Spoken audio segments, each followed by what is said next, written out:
It's terrifying when you realize the people you trust most are the ones handing you the shovel to dig your own grave. I had everything planned out. My career was at its peak, my health had always been impeccable, and by my side was the person I swore to love forever, until the day I discovered that she and my doctor had conspired to destroy me while I was fighting cancer. My name is Marcos Fernandez, 44 years old, a software engineer specializing in banking systems in Austin, Texas. For 17 years, I've worked at the same financial technology company, having personally developed the security infrastructure that protects the transactions of over 2 million clients. I built my reputation by being meticulous, detail-oriented, and absolutely reliable. I'm the kind of person who documents everything, who reviews code 3 times before implementation, who never leaves loose ends. My father always said that attention to detail would save my life one day. He had no idea how literal that would become. I met Adriana in 2010 at a wedding for a college buddy. She was 28, worked in marketing, had an easy smile, and that energy that lit up any room. We got married 2 years later, in April 2012, in a simple but beautiful ceremony in the Texas Hill Country. The first few years were good. She managed the household finances while I focused on work. We shared dreams, plans, decisions. We bought our apartment in 2015, a 3-bedroom in Barton Hills that we renovated together on weekends. We had an established routine. I'd leave for work at 7:30 a.m., get back around 7 p.m. We'd have dinner together watching shows. Weekends were for the gym, grocery shopping, family, normal, comfortable. The first signs of change began in early 2023. She started going out more for happy hours with colleagues from work, always with reasonable excuses. Started going to the gym more, a new routine of taking care of her appearance. Nothing alarming on its own. When I commented that she seemed different, Adriana said she was just investing more in herself, something I should support. I supported it. In June of that year, I started feeling a persistent fatigue that I attributed to the stress of a big project at work. Night sweats that I thought were a consequence of the intense Texas heat. A lump in my neck that appeared and disappeared a few times. Adriana insisted I see a doctor. Ironically, she was the one who convinced me not to procrastinate. It was a Monday, August 7th, 2023, at 2:20 p.m., when Dr. Philip Carter gave me the diagnosis in his office on the 7th floor of the Austin Cancer Institute. Non-Hodgkin's lymphoma, stage 2. I was sitting in a gray leather chair, Adriana beside me holding my hand. I remember the sound of the air conditioning, the smell of hand sanitizer, the doctor's serious but confident expression. "It's treatable," he said. "The protocol we're going to use has an 80% success rate," Adriana cried. I sat in silence, processing the words. Cancer at 43 was not in my plans. The treatment began 2 weeks later. Chemotherapy every 21 days, sessions that lasted between 4 and 6 hours. Adriana accompanied me to the first 3 sessions, helpful and attentive. For the 4th, she said she had an important meeting at work, but would be on call. Normal. Companies don't pause because husbands have cancer. For the 5th session, she brought her laptop to work while I received the medication. Also normal. What wasn't normal was the frequency with which Dr. Carter appeared to check how I was responding, or how Adriana always found reasons to have extra meetings with him, discussing treatment details that she insisted on understanding deeply. "I need to know everything to take care of you," she'd say. I mistook it for love and dedication. The bomb exploded on a Tuesday, November 14th, 2023. I received a letter in the mail from Prudential, my insurance company. Subject: policy cancellation confirmation. A $1.8 million life insurance policy cancelled by request of the policyholder on October 3rd, 2023. My signature was on the attached documents. The problem is that on October 3rd, I was in the chemotherapy room from 10 a.m. to 3:40 p.m., hooked up to an infusion pump, with Adriana by my side playing on her phone. It was impossible for me to have gone to the insurance office to sign anything. I showed Adriana the letter that night while we were having dinner. She glanced at it quickly, frowning. "It must be an administrative error," she said, turning her attention back to her plate. "I'll call tomorrow and sort it out." It seemed plausible. Mistakes happen. 3 days passed. A week. Whenever I asked, she said it was in process or she was waiting for a callback. By the 2nd week, she stopped making excuses and just changed the subject whenever I mentioned the insurance. Something started to bother me. The following Wednesday, November 29th, I left the office early. I told my boss I needed to rest before the next chemotherapy session, scheduled for the following day. I arrived home around 2:30 p.m., a time I would normally be at the office. I went up the main elevator, entered the apartment silently. I went to my home office to get some documents when I heard the elevator arrive. I looked through the side window in the living room that overlooks the building's elevator lobby. I saw Dr. Philip Carter exit, walking straight to my apartment door. 2 seconds later, Adriana opened the door before he even rang the bell. The kiss they exchanged left no room for interpretation. It wasn't a social greeting. It was an intimacy built over time. I didn't make a sound. I didn't confront them. I went down the service stairs and walked to a coffee shop 3 blocks away. I sat in silence for 40 minutes, processing what I had seen. I went back to the office and worked until 7 p.m., my normal time. I came home acting as if nothing had happened. Adriana was in the kitchen preparing dinner, smiling. "How was your day?" she asked. "Tiring," I replied. "And yours?" Normal, worked from home, a lie told with terrifying ease. That night, after Adriana fell asleep, I took her laptop. The password was our wedding date. It had never changed. I opened WhatsApp web. The messages with Dr. Carter began in March 2023, 5 months before my diagnosis. Hundreds of conversations. I read everything. Every word was a stab wound. They were already involved when Adriana insisted I see a doctor. She was the one who suggested Dr. Philip Carter, one of the best oncologists in Austin. In the messages, they openly discussed their relationship. They made travel plans. In a conversation from September 15th, Philip wrote, "When this temporary situation is resolved, we can finally live our lives." Adriana replied, "I can't stand pretending anymore, but we have to be smart." The temporary situation was me, my cancer, my life. I silently copied everything, all the conversations. I sent them to my personal email, one Adriana didn't have access to. I cleared the WhatsApp web history and closed the laptop exactly as I found it. I went back to bed. I didn't sleep. The next day, I went to my chemotherapy session as planned. Dr. Carter showed up as usual, professional and attentive. "How are you feeling, Marcos?" he asked. "Is the nausea any better?" "Yes," I replied. "I'm following all the instructions." He smiled. Adriana smiled too. As the medication dripped into my vein, I kept thinking about how many layers of betrayal existed in that room. I started investigating the finances. We had a joint account since we married, but Adriana always managed the payments, investments, transfers. I trusted her completely. I accessed the online banking that weekend while she was visiting her mother. The account that should have had $680,000 in investments had $340,000. I searched the history. Between July and October, 4 transfers totaling exactly $340,000 to a Bank of America. Account I didn't recognize. Account holder, Adriana Costa Fernandez. An individual account opened in May 2023, the same month she insisted I add her as a proxy on all my accounts in case something happened during the treatment. But it didn't stop there. I looked for the apartment documents, our deed. The property was in my name only because it was bought before our marriage, with money from my grandfather's inheritance. I found, hidden in a folder of old documents, a service contract with Premium Realty. Date, October 18th, 2023. Object, sale of the apartment. Suggested price, $890,000. A power of attorney was attached, supposedly signed by me on October 12th, authorizing Adriana to negotiate and sign the deed. The problem: October 12th was the date of my 5th chemotherapy session, the one that lasted 6 hours. It was impossible for me to have gone to a notary. The more I investigated, the more layers were revealed. I called the insurance company, pretending to be confused about the cancellation. They asked me to send a formal email. I did. 3 days later, I received a reply with a copy of the documents, my signature on the cancellation requests. I compared it with my real signatures on other documents. Obvious similarities from someone trying to imitate, but clear differences for any expert. The request had been filed in person at the branch on Congress Avenue. I asked the insurer for copies of the security cameras. "We cannot provide them without a court order," they said. I filed that information away. It was then that all the pieces clicked into place. Adriana and Dr. Carter had a plan.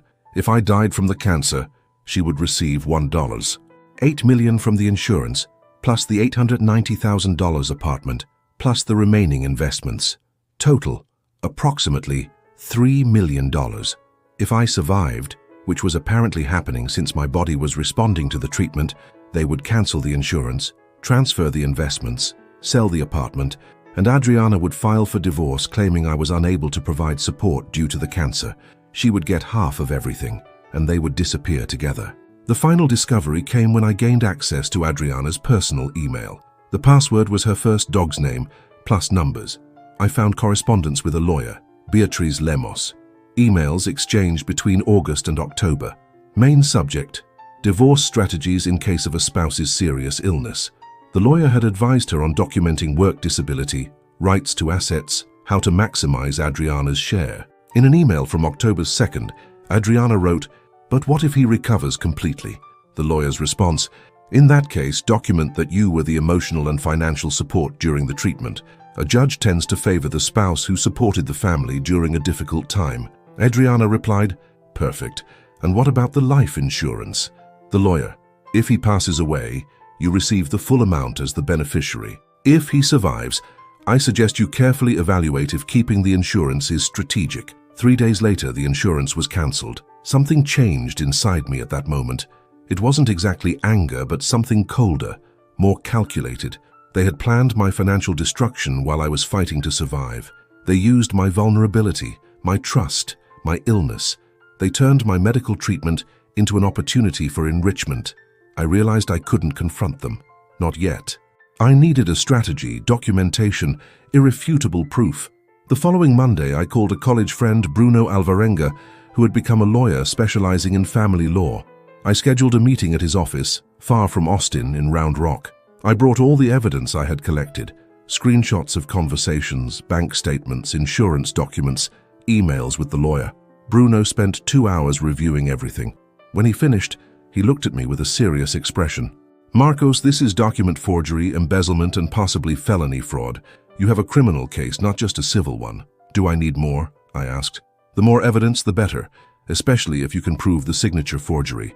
A forensic handwriting analysis is essential." I contacted a forensic document examiner, Dr. Henrique Matos, recommended by Bruno. I brought him documents with my real signatures and the ones supposedly signed by me for the insurance cancellation and the apartment power of attorney. Dr. Matos did a preliminary analysis in 48 hours. "Obvious forgery," he concluded. "Different pen pressure, inconsistent slant, hesitation, tremors at specific points. Whoever signed this tried to imitate, but there are at least 14 clear points of divergence." I requested a full technical report. It cost $3,800. I paid without hesitation. At the same time, something was bothering me deeply about my treatment. The side effects seemed disproportionate: extreme nausea, weakness that left me bedridden for days, mental fog. Other patients I talked to in the chemo room reported symptoms, but not this severe. I mentioned it to Dr. Carter in a consultation. "Everybody reacts differently," he said. "Your type of lymphoma requires a more aggressive protocol." That sounded reasonable at the time, but now, knowing the connection between him and Adriana, it took on a new meaning. I researched my specific type of lymphoma online: non-Hodgkin's, diffuse large B-cell subtype, standard protocols. I read medical articles, studies, international guidelines. I found the name of Dr. Robert Anderson, an oncologist in Houston, a national reference in treating this specific type of cancer. I called his clinic, explained my situation, omitting the personal details, just said I wanted a second opinion. I got an appointment for the following week. I traveled to Houston alone on a Tuesday, December 19th, 2023. I told Adriana it was an urgent, in-person work meeting. She didn't even question it. At the consultation, Dr. Anderson reviewed my exams, my treatment protocol, dosages, medications. He spent 90 minutes meticulously analyzing everything. When he finished, his expression was one of concern. "Marcos, the protocol you are receiving is not the standard for your type of lymphoma. The dosages of some drugs are above the recommended limit, and others that should be included are missing. This would explain the severe side effects you're reporting." I felt my stomach turn. "Is it harmful?" I asked. "Not directly lethal, but it is debilitating you unnecessarily and could compromise your long-term recovery. Why did your oncologist choose this protocol?" I didn't answer. Dr. Anderson recommended the correct protocol, appropriate for my stage and subtype. He explained that I needed to change treatments immediately. He asked if I could get treatment in Houston, as he didn't feel comfortable just advising without monitoring me personally. I accepted on the spot. He scheduled the start for January, after the holidays. "We need to correct the course before it causes permanent damage," he said. I left the consultation with total clarity. Dr. Philip Carter had deliberately put me on an improper treatment, keeping me weak, keeping me dependent, keeping me manageable, while Adriana organized her life without me. I returned to Austin that night. Adriana asked how the meeting went. "Productive," I replied. "We managed to solve several problems." True, just not the problems she imagined. I spent Christmas and New Year's keeping up appearances.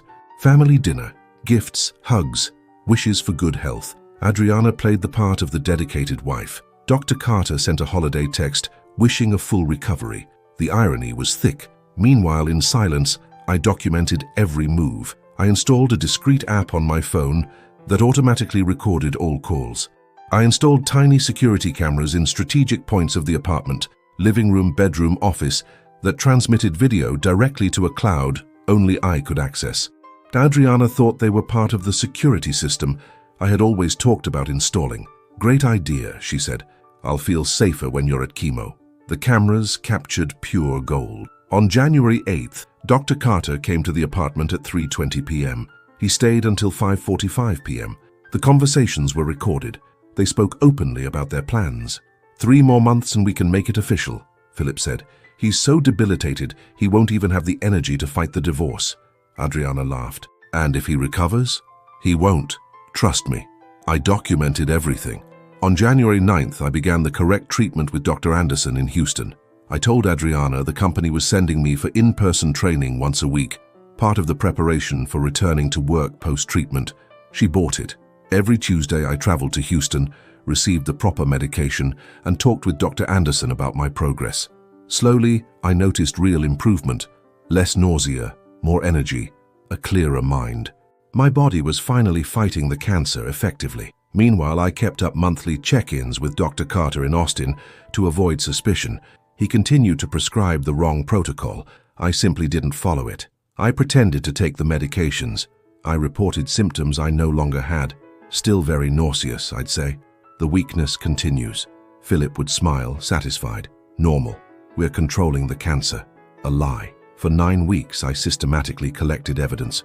I saved 127 WhatsApp messages between Adriana and Philip. I copied 43 emails with the lawyer, Beatriz Lemos. I recorded 8 incriminating phone conversations. I documented all the bank transfers with exact dates and amounts. I obtained the forensic report confirming the signature forgery on 3 different documents. I recorded 14 hours of video of Philip and Adriana in my apartment discussing their plans. I compiled my medical file from Houston, showing the correct protocol versus the file from Austin, showing the improper one. I organized everything into a 340-page dossier, indexed with an executive summary. In parallel, Bruno Alvarenga prepared all the legal documentation, a contested divorce filing with a request to freeze all assets, a criminal complaint for document forgery, embezzlement, and fraud. He contacted the Austin Police Department, preparing the ground for a formal investigation. Separately, I hired a criminal lawyer, Patricia Vasconcelos, who specialized in financial crimes. She reviewed the evidence and confirmed we had a solid case. She also advised contacting the Texas Medical Board. Dr. Carter's conduct violated multiple articles of the Medical Ethics Code: breach of confidentiality, conflict of interest, intentional improper treatment. I prepared a formal complaint to the Texas Medical Board. 3 different doctors, including Dr. Robert Anderson, signed technical opinions attesting to the inadequacy of Philip's protocol for my specific case.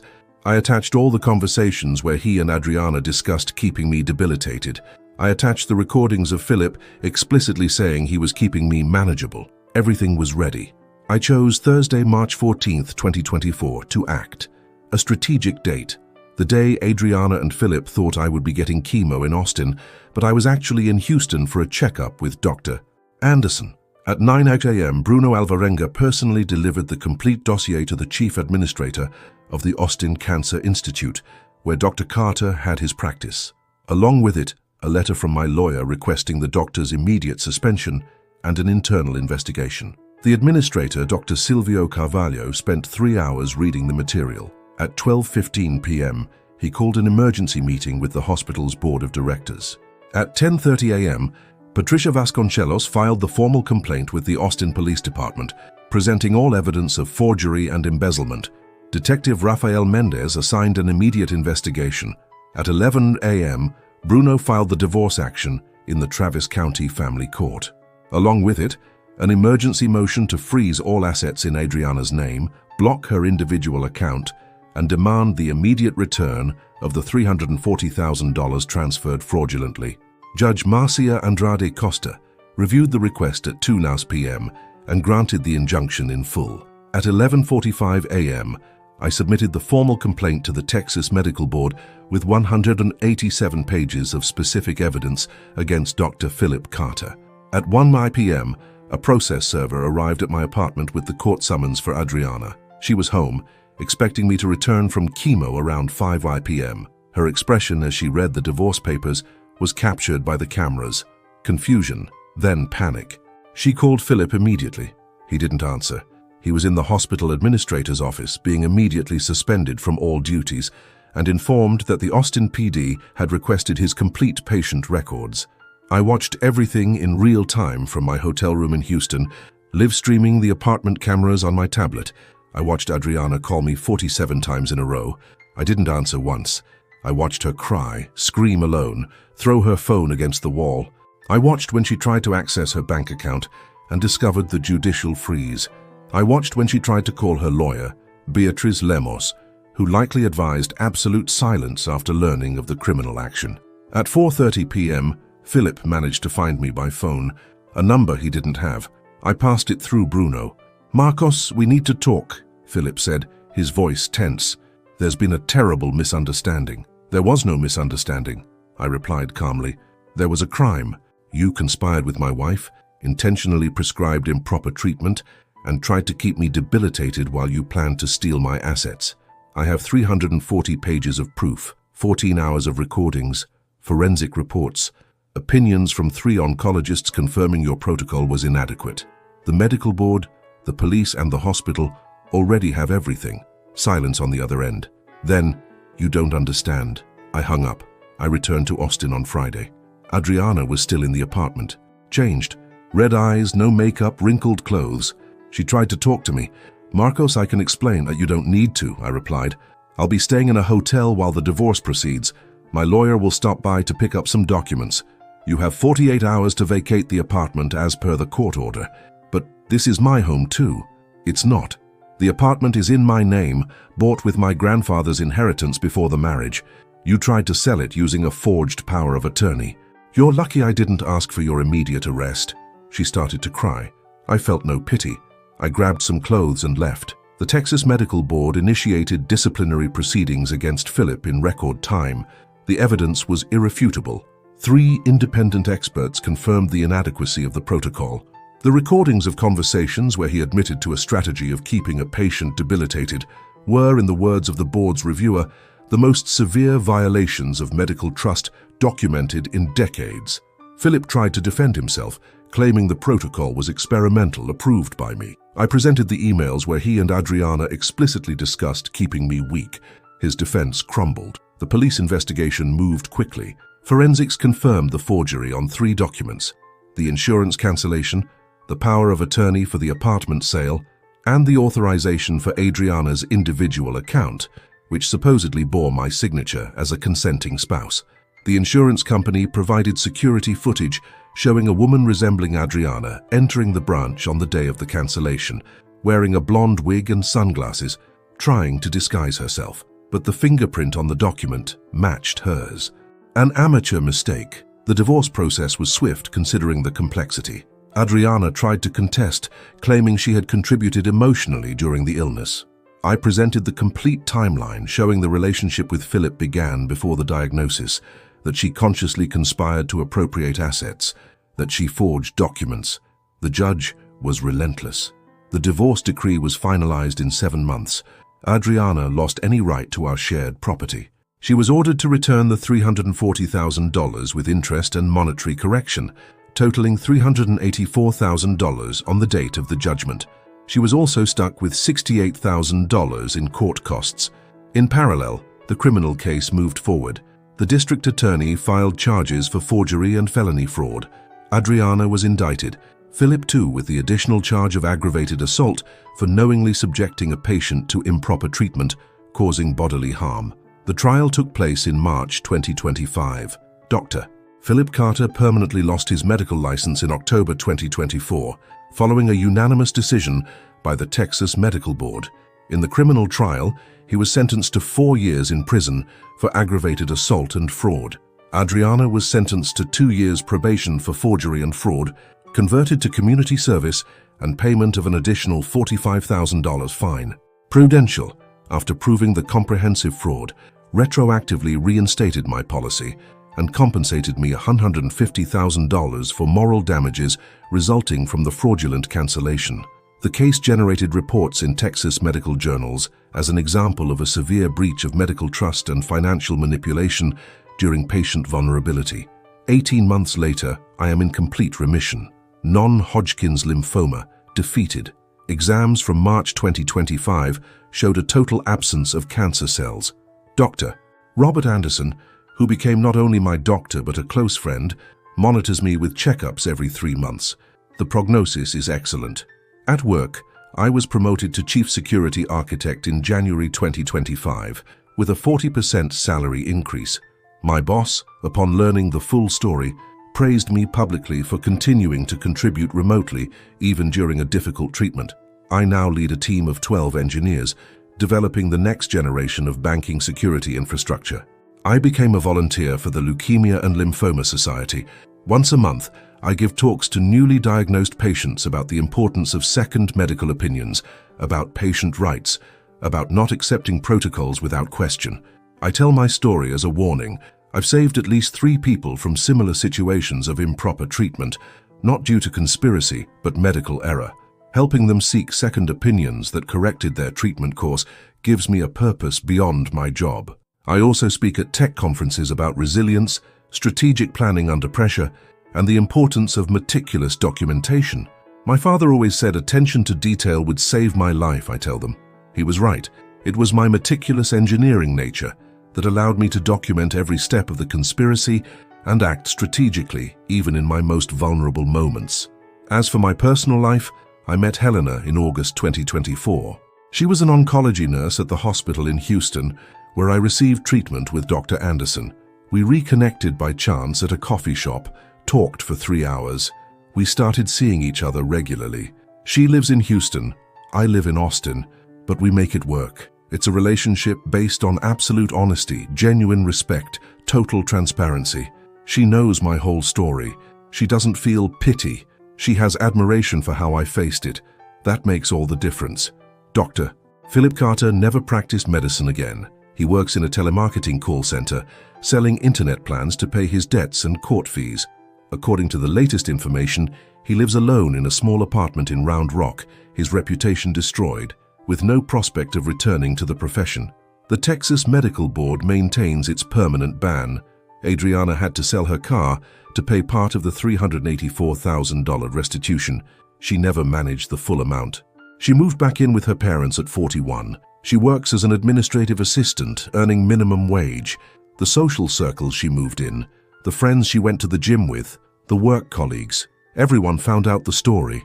Social isolation was the inevitable consequence. She tried to contact me twice asking for forgiveness. I didn't reply. There's nothing to say. I learned lessons that no book or course can teach.